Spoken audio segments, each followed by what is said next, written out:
Hi hello ನಮಸ್ತೆ, ನಾನು ರಾಜು ಅಷ್ಟೇ. ನೀವು ನೋಡ್ತೀರಾ centre point Kannada YouTube channel. ಸದ್ದಿಲ್ಲದೆ ನಡೀತಾ ಇದೆ ಮೆಗಾ ಆಪರೇಷನ್.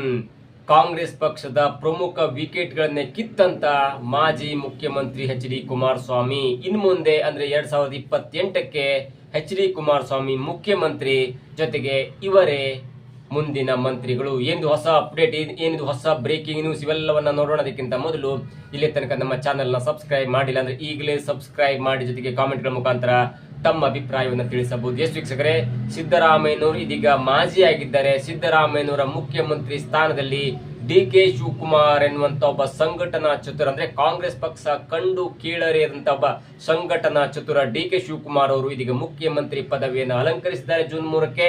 ಜೊತೆಗೆ ಮೊದಲ ಹಂತದ ಕ್ಯಾಬಿನೆಟ್ ನಲ್ಲಿ 13 MLA ಸಚಿವರನ್ನಾಗಿ ಮಾಡಿದ್ದಾರೆ. ಜೊತೆಗೆ ಈ MLA ಸಚಿವರಿಗೆ ಕೊಟ್ಟಂತ ಖಾತೆಗಳ ಗೊಂದಲ ಯಾವ ಲೆವೆಲ್ಗೆ ಹೋಗಿದೆ ಅಂದ್ರೆ, ಒಂದ್ ಕಡೆ ಬೆಂಗಳೂರು ನಗರಾಭಿವೃದ್ಧಿ ಸಚಿವ ಸ್ಥಾನವನ್ನ ರಾಮಲಿಂಗಾರೆಡ್ಡಿ ಅವರು ಬೇಡಿಕೆ ಇಟ್ಟಿದ್ರೆ ಅದಕ್ಕೆ ತಕರಾರು ಎತ್ತಿದಂತ ಹೈಕಮಾಂಡ್ ಇಲ್ಲ, ರಾಮಲಿಂಗಾರೆಡ್ಡಿ ಅವರಿಗೆ ಜಲಸಂಪನ್ಮೂಲ ಖಾತೆಯನ್ನ ಕೊಟ್ಟು ಒಂದು ಹಂತಕ್ಕೆ ಸಮಾಧಾನ ಮಾಡಿದ್ರೆ ಆ ಖಾತೆ ಅಂದ್ರೆ ಈ ಬೆಂಗಳೂರು ನಗರಾಭಿವೃದ್ಧಿ ಖಾತೆಯನ್ನ ಪಡ್ಕೊಂಡಿರುವಂತ ಕೃಷ್ಣ ಬೈರೇಗೌಡ ಅವರು, ಇಲ್ಲ ನನಗೆ ಈ ಖಾತೆಯಲ್ಲಿ ಕೆಲವೊಂದು ಅಂಶಗಳು ಬೇಕು, ಕೆಲವೊಂದು ಆರ್ಗನೈಸೇಷನ್ ಬೇಕು, ಅಂದ್ರೆ BMRDL ಮತ್ತು BDA ಸಂಸ್ಥೆಗಳು ಬೇಕು ಅನ್ನೋ ಹಠಕ್ಕೆ ಬಿದ್ದು ಇದೀಗ ಹೈಕಮಾಂಡ್ ನ ಮೊರೆ ಹೋಗಿದ್ದಾರೆ.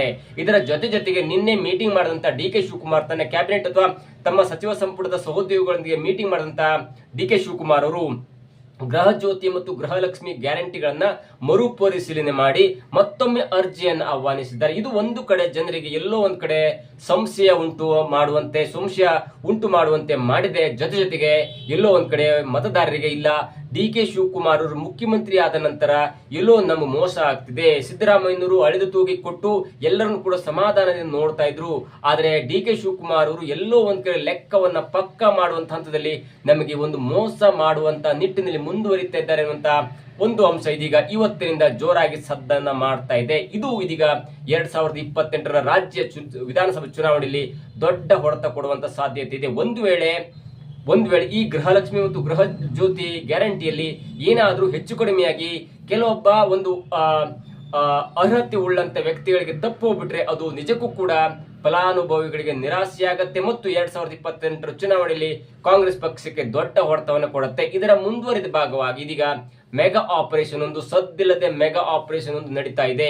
ಅದೇನಂದ್ರೆ ನೋಡಿ, ಬಿಜೆಪಿಯ ಪಕ್ಷದಲ್ಲಿ ರಾಜ್ಯಾಧ್ಯಕ್ಷರಾಗಿ ವಿಜೇಂದ್ರ ಇದ್ದಾರೆ. ಅಲ್ಲಿ ಮನೆ ಒಂದು 4 ಬಾಗಿಲಾಗಿದೆ.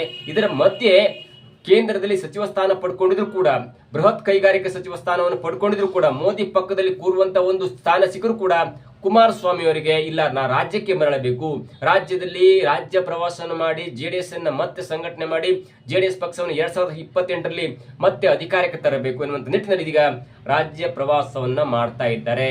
ಅವ್ರಿಗೆ ಆಗ್ತಾ ಇರುವಂತ ಒಂದು ಲಾಭ ಅಂದ್ರೆ, ಇಲ್ಲಿ ತನಕ ಅಂದ್ರೆ ನಮ್ಮ ಕರ್ನಾಟಕ ಚುನಾವಣಾ ಹಿಸ್ಟ್ರಿಯಲ್ಲಿ ರಾಮಕೃಷ್ಣ ಹೆಗಡೆ ಅವರನ್ನ ಬಿಟ್ಟು ಯಾರು ಕೂಡ ಮತ್ತೆ ಅಧಿಕಾರ ಹಿಡಿದಂತ ಒಂದು ಸಂದರ್ಭ ಆಗ್ಲಿ, ಉದಾಹರಣೆ ಇಲ್ಲವಿಲ್ಲ. ಅದು ಯಾವುದೇ ಆಗಲಿ, ಸಿದ್ದರಾಮಯ್ಯ ಗವರ್ಮೆಂಟ್ ಕೂಡ 2013 2018ಕ್ಕೆ ಮಾತ್ರ ಬಂತು. ಅದಾದ ನಂತರ ಮತ್ತೆ ಅಧಿಕಾರಕ್ಕೆ ಬರಲಿಲ್ಲ. ಅದಾದ ನಂತರ ಅಂದ್ರೆ ಪದೇ ಕಂಟಿನ್ಯೂಸ್ ಆಗಿ 2 ಸಲ ಅಧಿಕಾರಕ್ಕೆ ಬಂದಂತ ಒಂದು ಉದಾಹರಣೆ ಇಲ್ಲ. ಹೀಗಾಗಿ ಸತೀಶ್ ಜಾರಕಿಹೊಳಿ ಅವರು ಕಳೆದ 3 ದಿನಗಳ ಹಿಂದೆ ಹೇಳಿದಂತ ಒಂದು ಹೇಳಿಕೆ ಇದೆಯಲ್ಲ, ಯಾವ ಸರ್ಕಾರ ಕೂಡ ಪುನಃ ಮತ್ತೆ ಸರ್ಕಾರ ರಚನೆ ಮಾಡಿದಂತ ಉದಾಹರಣೆ ಇಲ್ಲ.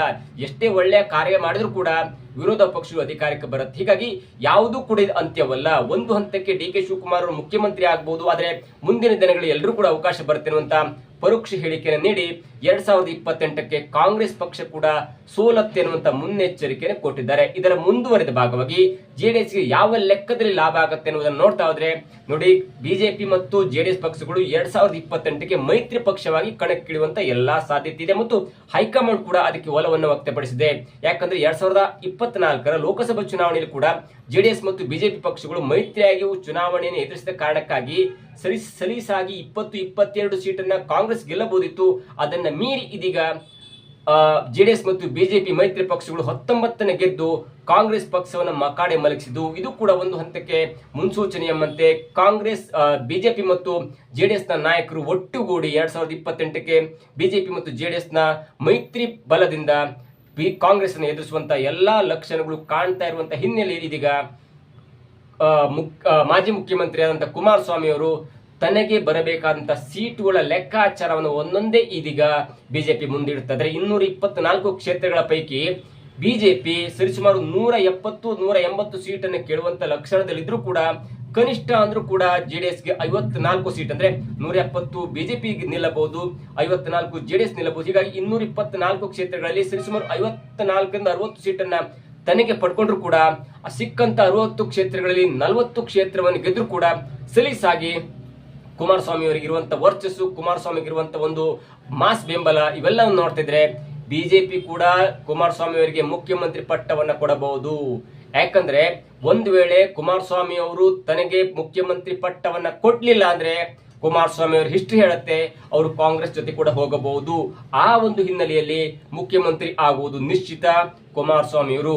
ಇಲ್ಲಿ ಯಾಕೆ ನಾನು HD ಕುಮಾರಸ್ವಾಮಿ ಅವರು ಕಾಂಗ್ರೆಸ್ನ ಪ್ರಮುಖ ವಿಕೆಟ್ಗಳನ್ನ ಕಿತ್ತರು ಅಥವಾ ಕಾಂಗ್ರೆಸ್ನ ಪ್ರಮುಖ ವಿಕೆಟ್ಗಳು ಜೆಡಿಎಸ್ ನ ಪಾಲಿಗೆ ಬಿದ್ದು ಎನ್ನುವುದನ್ನು ನೋಡ್ತಾ ಇದ್ರೆ 2028ರ ವಿಧಾನಸಭಾ ಚುನಾವಣೆಯಲ್ಲಿ ಬಿಜೆಪಿ 170 ಜೊತೆಗೆ ಜೆಡಿಎಸ್ ಪಕ್ಷಕ್ಕೆ 54 ಸೀಟನ್ನ ಬಿಟ್ಟುಕೊಟ್ಟರು ಕೂಡ ಕನಿಷ್ಠ ಅಂದ್ರೆ ಬಿಜೆಪಿ ಜೆಡಿಎಸ್ಗೆ ಸಿಕ್ಕಂತ 54-60 ಸೀಟ್ಗಳಲ್ಲಿ ಕನಿಷ್ಠ 40 ಸೀಟ್ಗಳನ್ನ ಜೆಡಿಎಸ್ ಗೆಲ್ಲುವಲ್ಲಿ ಪ್ರಮುಖ ಪಾತ್ರವನ್ನು ವಹಿಸಿದ್ರೆ ಅಥವಾ 40 ಸೀಟನ್ನ ಏನಾದ್ರೂ ಜೆಡಿಎಸ್ ಗೆದ್ಬಿಟ್ರೆ ಅಷ್ಟರ ಮಟ್ಟಿಗೆ ಕುಮಾರಸ್ವಾಮಿ ಅವರು 2028ರಲ್ಲಿ ಮುಖ್ಯಮಂತ್ರಿ ಆಗುವಂತ ಎಲ್ಲಾ ಸಾಧ್ಯತೆ ಕೂಡ ಇದೆ. ಯಾಕಂದ್ರೆ ಬಿಜೆಪಿ ಹೈಕಮಾಂಡ್ ಕೂಡ ಅದನ್ನೇ ಬಯಸುತ್ತೆ. ಒಂದು ವೇಳೆ ಬಿಜೆಪಿ ಮುಖ್ಯಮಂತ್ರಿ ಆಗಿ ಜೆಡಿಎಸ್ ನ ಉಪಮುಖ್ಯಮಂತ್ರಿ ಆದ್ರೆ ಅದು ಜೆಡಿಎಸ್ಗೆ ಒಂದು ಹಂತಕ್ಕೆ ಹಿನ್ನಡೆಯಾಗಬಹುದು. ಯಾಕಂದ್ರೆ ಬಿಜೆಪಿಯಲ್ಲಿ ಮುಖ್ಯಮಂತ್ರಿ ಆದ್ರೆ ಅವರಿಗಿಂತ ಸೀನಿಯರ್ ಆದಂತ ಕುಮಾರಸ್ವಾಮಿ ಅವರು ಉಪಮುಖ್ಯಮಂತ್ರಿ ಆಗ್ಲಿಕ್ಕೆ ಮನಸ್ಸು ಒಪ್ಪಲ್ಲ. ಅವರ ಮಗನಾದಂತ ನಿಖಿಲ್ ಕುಮಾರಸ್ವಾಮಿಗೆ ಏನಾದ್ರು ಉಪಮುಖ್ಯಮಂತ್ರಿ ಸ್ಥಾನ ಕೊಟ್ರೆ ಅಷ್ಟರ ಮಟ್ಟಿಗೆ ಜೆಡಿಎಸ್ ಕೂಡ ಹಿನ್ನಡೆ ಆಗುತ್ತೆ.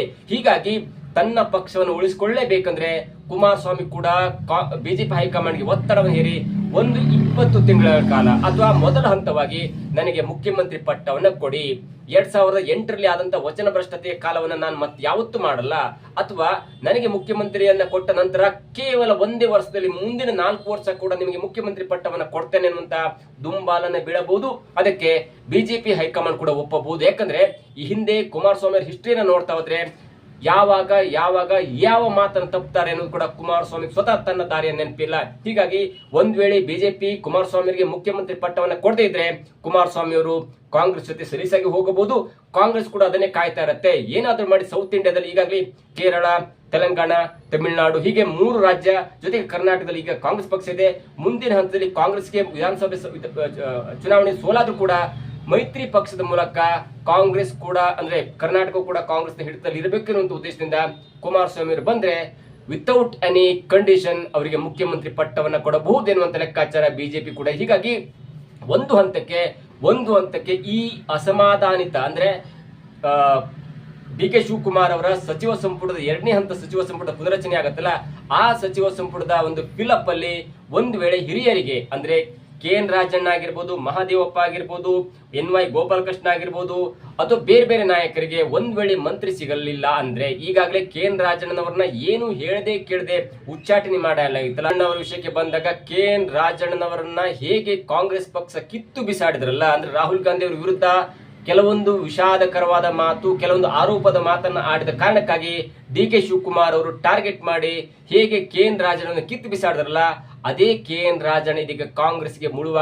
ಮುಳುವಾಗುವಂತ ಎಲ್ಲಾ ಸಾಧ್ಯತೆ ಇದೆ. ಮತ್ತು ಇದೀಗ ಕುಮಾರಸ್ವಾಮಿ ಕೂಡ KN ರಾಜಣ್ಣನವರ ಮೇಲೆ ಟಾರ್ಗೆಟ್ ಮಾಡಿ ಅವರನ್ನು ಹೇಗಾದ್ರೂ ಮಾಡಿ ಜೆಡಿಎಸ್ ಪಕ್ಷಕ್ಕೆ ಸೇರಿಸಿಕೊಳ್ಬೇಕು. ಈ ಮುಖಾಂತರ ತುಮಕೂರಿನ 2-3 ಕ್ಷೇತ್ರಗಳನ್ನ ಜೆಡಿಎಸ್ ಪಕ್ಷ ಮುಂದಿನ ಚುನಾವಣೆಯಲ್ಲಿ ಗೆಲ್ಲಬೇಕು ಎನ್ನುವ ದೃಷ್ಟಿಯಿಂದ ಇದೀಗ ಒಂದು ಹಂತಕ್ಕೆ KN ರಾಜಣ್ಣನವರ ಜೊತೆ ಸೀಕ್ರೆಟ್ ಆದಂತ ಮಾತುಕತೆ ಕೂಡ ಆಗಿದೆ ಎನ್ನುವಂತ ಬಲ್ಲ ಮಾಹಿತಿ ಇದೀಗ ಸಿಗ್ತಾ ಇದೆ. ಅಂದರೆ ಸೀಕ್ರೆಟ್ ಆಪರೇಷನ್ ನಲ್ಲಿ KN ರಾಜಣ್ಣನವರನ್ನ ಇದೀಗ ಕುಮಾರಸ್ವಾಮಿ ಮತ್ತೆ ತನ್ನ ಬುಟ್ಟಿಗೆ ಹಾಕೊಂಡಿದ್ದಾರೆ. ಒಂದು ಹಂತಕ್ಕೆ 2019ರ ಲೋಕಸಭಾ ಚುನಾವಣೆಯಲ್ಲಿ ದೇವೇಗೌಡರನ್ನ ಸೋಲಿಸಲಿಕ್ಕೆ ಯಾವ ತರಹದಲ್ಲಿ ಅಂದ್ರೆ ಕಾಂಗ್ರೆಸ್ ಮತ್ತು ಜೆಡಿಎಸ್ ಮೈತ್ರಿ ಇದ್ರೂ ಕೂಡ ಸ್ವತಃ ಮುನಿಸಿನ ಕಾರಣಕ್ಕಾಗಿ ಸ್ವತಃ ದೇವೇಗೌಡರು ತಮ್ಮ ಮನೆ ಬಾಗಿಲಿಗೆ ಬಂದಿಲ್ಲ, ತಮ್ಮ ಮನೆ ಬಾಗಿಲ ರೋಡ್ ನಲ್ಲಿ ಹೋದ್ರೂ ಕೂಡ ತಮಗೆ ಮಾತನಾಡಿಸಲಿಲ್ಲ ಎನ್ನುವಂತ ಕಾರಣಕ್ಕಾಗಿ KN ರಾಜಣ್ಣ ದೇವೇಗೌಡರನ್ನ ಹೇಗೆ ಸೋಲಿಸಲಿಕ್ಕೆ ಬಿಜೆಪಿ ಜೊತೆ ಒಳ ಒಪ್ಪಂದ ಮಾಡಿಕೊಂಡು ಕೊನೆಗೆ 2019ರಲ್ಲಿ ಬಸವರಾಜ್ ಎನ್ನುವಂತ ಬಿಜೆಪಿ ಅಭ್ಯರ್ಥಿಗೆ ಬೆಂಬಲ ಕೊಟ್ಟು ದೇವೇಗೌಡರನ್ನ ಸೋಲಿಸಿದ್ರಲ್ಲ, ಆ ಸೋಲಿನ ಸೇಡನ್ನ ಮರೆತು ಕೂಡ ಇದೀಗ ಕುಮಾರಸ್ವಾಮಿ KN ರಾಜಣ್ಣನವರನ್ನ ತಮ್ಮ ಜೆಡಿಎಸ್ ಪಕ್ಷಕ್ಕೆ ಸೇರಿಸಿಕೊಳ್ಳಿಕ್ಕೆ ತುದಿಗಾಲಲ್ಲಿ ನಿಂತಿದ್ದಾರೆ. ಜೊತೆಗೆ ಕೂಡ್ಲಿಗಿ MLA ಆಗಿರುವಂತ 7 ಬಾರಿ ಗೆದ್ದಂತ NY ಗೋಪಾಲಕೃಷ್ಣ ಅವರನ್ನು ಕೂಡ ತಮ್ಮ ಪಕ್ಷಕ್ಕೆ ಸೇರಿಸಿಕೊಳ್ಳಿಕ್ಕೆ ಎಲ್ಲ ಕೂಡ ತುದಿಗಾಲು ನಿಂತಿದ್ದಾರೆ. ಜೊತೆಗೆ ರಾಜರಾಜೇಶ್ವರಿ ನಗರದ MLA ಆಗಿರುವಂತಹ ಮುನಿರತ್ನ ಅವರನ್ನು ಕೂಡ ಸೆಳೆಯಲಿಕ್ಕೆ ಇದೀಗ ಜೆಡಿಎಸ್ ಒಂದು ಹುನ್ನಾರವನ್ನು ಮಾಡಿದೆ, ಒಂದು ತಂತ್ರವನ್ನು ಕೂಡ ಮಾಡಿದೆ. ಜೊತೆಗೆ ಒಂದು ವೇಳೆ ವಿಜಯಪುರ ಕ್ಷೇತ್ರದ MLA ಆಗಿರುವಂತಹ ಯತ್ನಾಳ್ ಕೂಡ ಬಂದರೆ ರೆಡ್ ಕಾರ್ಪೆಟ್ ಹಾಕಿ ಸ್ವಾಗತ ಮಾಡುವಂತ ಮತ್ತು ಈ ಎಲ್ಲಾ ಮತಗಳನ್ನ ಸೆಳೆದು ಕನಿಷ್ಠ 40 ಕ್ಷೇತ್ರಗಳನ್ನ ಗೆದ್ರೆ ನಾನು ಅಂದ್ರೆ ಕುಮಾರಸ್ವಾಮಿ ಸುಲಭವಾಗಿ ಮುಖ್ಯಮಂತ್ರಿ ಪಟ್ಟವನ್ನು ಅಲಂಕರಿಸಬಹುದು ಎನ್ನುವಂತ ಲೆಕ್ಕಾಚಾರ ಇದೀಗ ಜೆಡಿಎಸ್ ನ ಪಾಳ್ಯದಲ್ಲಿ ದೊಡ್ಡ ಸದ್ದನ್ನ ಮಾಡ್ತಿದೆ. ಜೊತೆಗೆ KN ರಾಜಣ್ಣ ಜೆಡಿಎಸ್ ಬರ್ಲಿಕ್ಕೆ ಅಲ್ಲಿ ಹೆಲ್ಪ್ ಮಾಡುವಂತ ವ್ಯಕ್ತಿ ಯಾರಂದ್ರೆ ಅದು ದೇವೇಗೌಡರ ಶಿಷ್ಯ ಆಗಿರುವಂತ ವಿ ಸೋಮಣ್ಣ ಹೇಗೆ 2024 ಲೋಕಸಭಾ ಚುನಾವಣೆಯಲ್ಲಿ ಮುದ್ದೆಹನುಮೇಗೌಡ ಎನ್ನುವಂತ ಒಬ್ಬ ನಿಷ್ಠಾವಂತ ಕಾಂಗ್ರೆಸ್ ಕಾರ್ಯಕರ್ತರನ್ನ 1,75,000 ಮತಗಳನ್ನ ಸೋಲಿಸಿ ಇದೀಗ ತುಮಕೂರಿನಿಂದ ಲೋಕಸಭಾ ಸದಸ್ಯರಾಗಿ ಹೀಗೆ ಮೋದಿ ಗವರ್ಮೆಂಟ್ ಅಲ್ಲಿ ಮಿನಿಸ್ಟರ್ ಆಗಿದ್ದಾರಲ್ಲ, ಅವರೊಂದು ಸಹಾಯದಿಂದ ನೋಡಿ ವಿ ಸೋಮಣ್ಣ ಅಂದ್ಕೂಳೆ ಅವರು ಕಾಂಗ್ರೆಸ್ ನಲ್ಲಿದ್ರು, ಜೆಡಿಎಸ್ ನಲ್ಲಿದ್ರು ಮತ್ತು ಈಗ ಬಿಜೆಪಿ ಕೂಡ ಇದ್ದಾರೆ. ಆದ್ರೆ ಯಾವ ಪಕ್ಷದ ನೆಂಟನ್ನು ಬಿಟ್ಟು ಕೊಟ್ಟವರಲ್ಲ. ಜೊತೆಗೆ ಲಿಂಗಾಯತ ಮುಖಂಡರಾಗಿರುವಂತಹ ವಿ ಸೋಮಣ್ಣನವರ ನೇತೃತ್ವದಲ್ಲಿ ಇದೀಗ KN ರಾಜಣ್ಣ ಜೆಡಿಎಸ್ಗೆ ಸೇರುವಂತ ಎಲ್ಲಾ ಸಾಧ್ಯತೆ ಕೂಡ ಇದೆ. ಇವೆಲ್ಲವನ್ನು ನೋಡ್ತಾ ಇದ್ರೆ ಸದ್ದಿಲ್ಲದೆ ಕುಮಾರಸ್ವಾಮಿ ಅವರೊಂದು ಮೆಗಾ ಆಪರೇಷನ್ ಮಾಡ್ತಾ ಇದ್ದಾರೆ. ಅವರ ಉದ್ದೇಶ ಒಂದೇ, ಟಾರ್ಗೆಟ್ 2028 ವಿತ್ 40 ಸೀಟ್ಸ್. ಇದು ಯಾವ ಹಂತಕ್ಕೆ ಹೋಗಿ ನಿಲ್ಲತ್ತೆ ಎಲ್ಲೂ ಕೂಡ ಕಾದು ನೋಡಬೇಕಾಗಿದೆ. ಇದಾಗಿತ್ತು ಇವತ್ತು ವಿಶೇಷ. ನೋಡ್ತಾ ಇದ್ದಾರೆ centre point Kannada YouTube channel.